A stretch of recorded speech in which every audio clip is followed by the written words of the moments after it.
Hi, my name is Mary, and in today's video I'm going to be sharing with you the books that I read during August towards my challenge of reading a book from every country. Since August is Women in Translation Month, I read female authors this month, and I did read some that I quite enjoyed. So this month I read books from Chile, Mauritius, Syria, Poland, and Egypt. So let's get right into the books. The first book that I'll talk to you about was the book that I read from Egypt, and that is Layla, an Egyptian Woman, which is by Fawzia, Assaad, and translated by Marquez. So this is a short novella about a woman named Layla, who is a Coptic Christian. Now, Coptic Christians are an ethnic and religious minority within Egypt, but one that, at least in the context of this book, predates the Arabic Islamic kind of culture that dominates Egypt today. So this character is interesting because she is kind of an archetype of what she calls Old Egypt or Ancient Egypt. So in that way, she's constantly compared to sculptures and wall paintings of ancient Egyptian women, but it's clear that she is somewhat out of place in the current dominant culture of Egypt. Essentially, in this book, Layla takes on the question of what is Egypt and how is Egypt going to identify itself. This book takes place over the course of the 20th century, starting off, I think, in the 1930s. It's not terribly clear, but I think that's where it starts. And then kind of going throughout the political revolutions that really take over Egypt throughout mostly the 40s, 50s, 60s, and 70s. So that's where we spend a lot of our time. The thing about this book is that I actually kind of liked a big part of it. I loved the writing of this book. I loved the way that things were put forward by the author. However, the fact that Layla is essentially an archetype, and that's how this book chooses to explore the question of what is Egypt and what is the future of Egypt is through this woman. She as a character is quite flat and not very interesting to read about. I have had much more fun reading about the other characters in the story, which is one of my big pet peeves when I think that the lead character is the least interesting. I also thought that the ending was kind of lackluster. It takes a kind of cop-out, at least in my opinion, approach to the question of what is the future of Egypt, which is to not answer the question. I think it would have been more interesting if Fawzia Assaad had put forward her opinion about what the future of Egypt was and tied that into Layla's story. However, it's not that made this book a bad book, and I ended up giving this one 3 stars. It's definitely something I would recommend if you're interested in kind of getting a head start into Egyptian literature and maybe even a head start into some Egyptian history if that's not something that you're already very familiar with. Next, I'll talk about my book that I read from Poland, which was Wislawa Szymborska's Sounds, Feelings, Thoughts, translated by Magdis J. Krinsky and Robert A. McGuire. So this is a poetry collection by a well-renowned, well-regarded 20th century Polish poet. She was born in the 1920s, and so I think her coming of age in Poland is a very interesting time period to come of age. She was a young adult during World War II and then followed the aftermath in Europe. Her poetry, I actually think is quite beautiful. I am always struggling to find poetry collections that I really, really enjoy. And so this one was really a pleasant surprise. Not every poem in here was a win, and I don't think I probably will never find a single poetry collection where I think that everything in it is perfect. But as far as this goes, I do think that this one had some wonderful poems in it. I really liked, I have some flagged here, The Woman of Rubens, There But for the Grace. There is another one here that I specifically wanted to highlight, Portrait of a Woman. A lot of these, I think, appealed to me because they play on central themes of art, family, community, belonging, which are themes that I really like to be explored in my poetry, especially art. I think that reading poetry that is about art, when it is done well, is one of my favorite things. And so in this one, I would say this is not a political collection of poetry. I know that's something that some people look for. I look for an aesthetic experience in poetry more than a kind of political, emotional gut feeling in poetry. So for me, this was definitely a win. I gave this one 4 stars, and I do think the translation was really nice. Another highlight for you, if you do speak Polish, is that on... Oh, it's washed out. I did this in the last video too. So on the facing page, you have both the Polish in original and then the English translation. I don't read Polish, so it doesn't really help me, but if that's something that appeals to you, or if you yourself are reading and starting to learn Polish, then I think that might appeal. It's a quite good edition, and I enjoyed the translation. So definitely this one, I think, 4 stars. The book that I read for Chile this month was The House of the Spirits by Isabella Allende, and the edition that I listened to was translated by Magda Bogan. And so in this book, this is a magical realism work, which is often highly recommended for the kind of field of magical realism, especially if, like me, you've read 100 Years of Solitude. It's usually on a list of books that you should read after you've read 100 Years of Solitude, and since I loved that book, this was on my radar even before I began this project of reading a book from every country, and definitely before August this month. Unfortunately, this book did not really live up to my expectations. The first problem that I had with it was that the magical realism was not wondrous in the way that I wanted it to be. Unfortunately, I thought that it felt pedestrian and kind of boring. There wasn't a lot of magic in there that I really thought was quite gripping. I had this problem as well when I read the Water for Chocolate several months ago, which was that without the magical realism, if I didn't find that part interesting, which I didn't in either of these books, what I'm left with is a main plot which I also did not find interesting. I didn't find any of the characters in this story compelling. Some of the most central kind of plot stories in here are just love stories, which I don't think are interesting, and I didn't think that the family dynamic parts of the story really lived up to my expectations in a way that could make me forgive the quite boring aspects of the magical realism.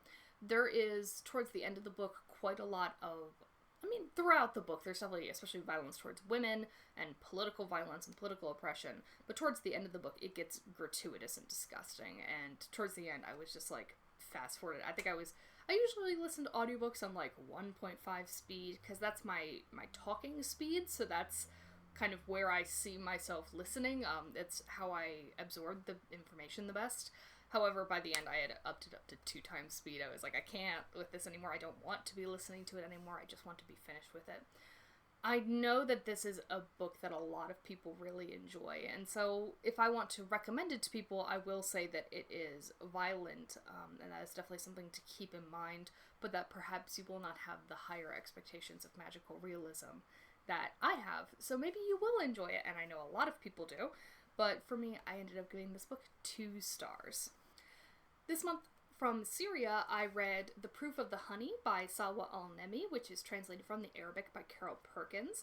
This book, in the front flap, promises to affirm that Arabic is the language of sex. So essentially, its narrator is a researcher of especially women's sexual experience in Arabic literature, but she is also a woman who is freely exploring her own sexuality with her lovers. She has multiple lovers throughout the book who are all referred to by, not by their names, so her main lover is the Thinker, and in this book she tries to convey her sense of what is right and wrong when it comes to sexuality, and how she feels that what she does, both academically and in the bedroom, are really positive affirmations of Arabic culture and religion. And so this book does not take a traditional narrative structure. The character doesn't walk around and do things. She just tells us about what she has done and what she will do. It's a little stream of consciousness. Unfortunately, the downfall that I saw while reading this book was that it was, at least in my perspective, not terribly sensual and not as beautiful as I wanted it to be. It was a little plain in the language, which just then, at least for me as a reader, was just a woman telling me about her sexual exploits and the men she has sex with, and her weird commentary about sexual relationships with women. And it just wasn't a fun or positive reading experience for me. So it's, I don't know, I don't think I would recommend this book. It didn't add anything to my life after reading it. Most books I think I can take at least something away from, but this book in particular was not one of those, and it just was not for me, although perhaps for somebody else with a different cultural background or who is interested in this kind of perspective on heterosexual female sexuality, might find this more interesting than I did. But I will tell you, this was really fun when this book fell out of my bag and somebody had to pick up this naked woman and hand it to me during orientation for graduate school. So that was probably the most fun I had reading this book, was trying to explain that. Next, I want to talk about this book, which is Eve Out of Her Ruins by Ananda Devi, the Mauritian author. This is translated from the French by Jeffrey Zuckerman. Now, this book is set on Mauritius, which is an island nation to the east of Madagascar in the Indian Ocean, and follows 4 teenagers who are grappling with the poverty that has come around because of the ongoing legacy of colonialism that this island has experienced. The word that comes to mind to discuss the poverty they are in for me is calcifying. They all feel like they are slowly getting stuck in this community, that their lives have been laid out before them, and whatever freedom they might have thought that they would have had as young adults is slowly being sucked away. Eve, the titular Eve, is a young woman who uses her body to get what she wants from men. It is not out and out stated that she is a sex worker, but I do think it is implied. And then she is trying to forge her own way in the world despite what this small community is thinking about her. However, her actions have consequences, and the other 3 teenagers all kind of have lives that are impacted by Eve. One of them is her lover, another young woman, and another one is a young man who has a erotic obsession with Eve, and then another one is a young man in a gang who is implicated in the murder of one of the main characters because of Eve. Now, this book is a depressing read, I will say that. I don't want to ruin it, because I actually don't think that this is a book that I will say don't read it. I think I will recommend this to some readers. However, it is dark and it is troubling, especially the violence towards women, the sexual violence, the familial violence, the psychological abuse, the gang violence. There is quite a lot of trauma in here that these characters experience, but I do think that in the grand scheme of things, when I see a book that promises trauma to its characters, or that enacts trauma to its characters, I also demand that the book see out the consequences of that trauma, and I do think that this book does that quite well.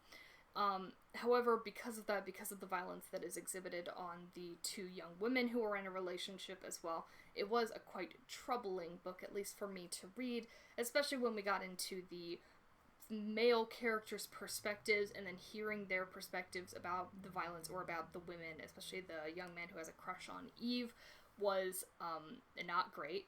Didn't care for that. But I think it does add to the overall sensation of these characters being trapped in this environment, that this poverty has just sucked them down like quicksand, and that no matter what they're going to do, they're trapped. I think it's also quite well done how this book is placed kind of in this community of poverty, but set against this backdrop of this kind of glitzy resort town. So if you look up, for example, pictures of Mauritius, it is a beautiful place, and it's a huge resort community there. That is a lot of what the economy is based on. However, that does not mean that all of the inhabitants are doing well, and in particular, some of these characters' parents struggle with having jobs and having kind of community, and with the young people leaving and going to other places, especially France. I think this book does a great job of painting a picture of this community, and it's, again, I think I said this in my TBR for this month, but I really have not yet seen or heard anything about this community, and so I think it's so interesting that I was able to get this perspective from this book. So, that being said, this book is violent and it is troubling, but parts of it were quite beautiful, and I think I would give this a 3-star review in the end. I do think that this is something that I enjoyed reading, but it was certainly not perfect, and so I will put that out there into the world. If you do read it, please do let me know. I would like to know your thoughts about this one. Alright, so those are the books that I read for this month, both for Women in Translation Month and for my challenge of reading a book from every country. If you have ever read any of these books, I would love to know your thoughts on them down below, and I would also be very interested to hear what you are reading in the realm of international literature, because I don't have a theme yet for next month. I think I might still continue to read some women in translation, some women authors, because I did not finish everything on my TBR from last month. But definitely let me know if you have any recommendations, and I will see you all in the comments down below. Bye, guys!